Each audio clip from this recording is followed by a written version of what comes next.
வணக்கங்க.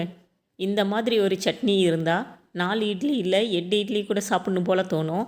அந்த அளவுக்கு இது டேஸ்ட்டாக இருக்குங்க. இதுக்கு ஒரு பெரிய வெங்காயம், ஒரு 10 சின்ன வெங்காயம், அப்புறம் ஒரு முழு பூண்டு எல்லாத்தையும் க்ளீன் பண்ணி கழுவி இந்த மாதிரி மிக்ஸி ஜாரில் சேர்த்துக்கலாம்.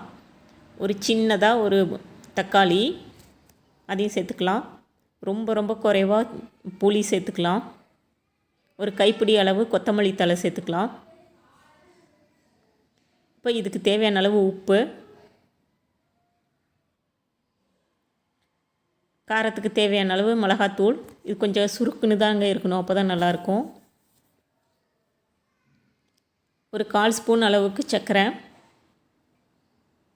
கொஞ்சம் பெருங்காயம். இப்போ எல்லாத்தையும் ஒன்றா சேர்த்து நம்ம கொரகொரப்பாக அரைச்சிட்டு வந்துடலாம். கொரகொரப்பாக அரைக்கும்போது பார்த்திங்கன்னா எல்லாத்தோட டேஸ்ட்டும் நமக்கு தனித்தனியாக தெரியும். பார்த்திங்கன்னா இந்த மாதிரி இருந்தால் போதும். இது சாப்பிட்றதுக்கு அவ்வளோ டேஸ்டியாக இருக்குங்க. இட்லி தோசைக்கு மட்டும் இல்லை, நீங்கள் பஜ்ஜி, மெதுவடை எல்லாத்துக்குமே இது நல்ல காம்பினேஷனாக இருக்கும்.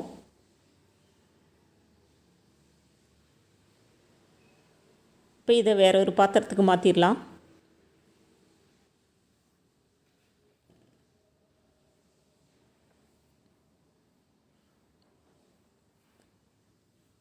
இது பார்க்கும்போதே வாயில் எச்சி விடுற மாதிரி இருக்குங்க, அவ்வளோ நல்லாயிருக்கும்.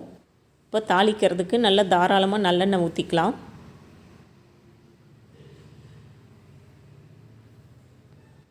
கடுகு,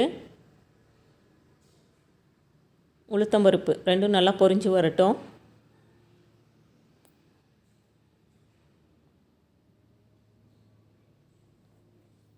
இப்போ கொஞ்சம் கருவேப்பிலை சேர்த்துக்கலாம்.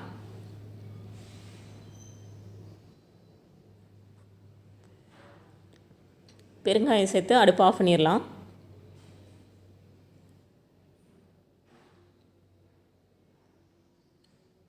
இப்போ இதை அந்த சட்னியோட சேர்த்துடலாம். அவ்வளோதாங்க, சட்னி ரெடி ஆகிடுச்சு. பார்க்குறதுக்கே எவ்வளோ சூப்பராக இருக்குது பார்த்தீங்களா?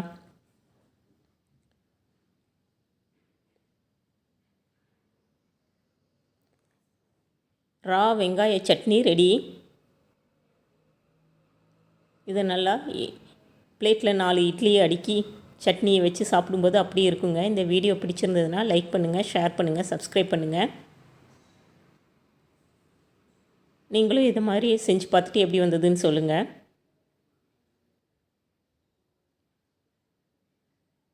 இன்னும் தேங்காய் சட்னி இருந்தால் சூப்பராக இருக்குங்க. தேங்க்யூ.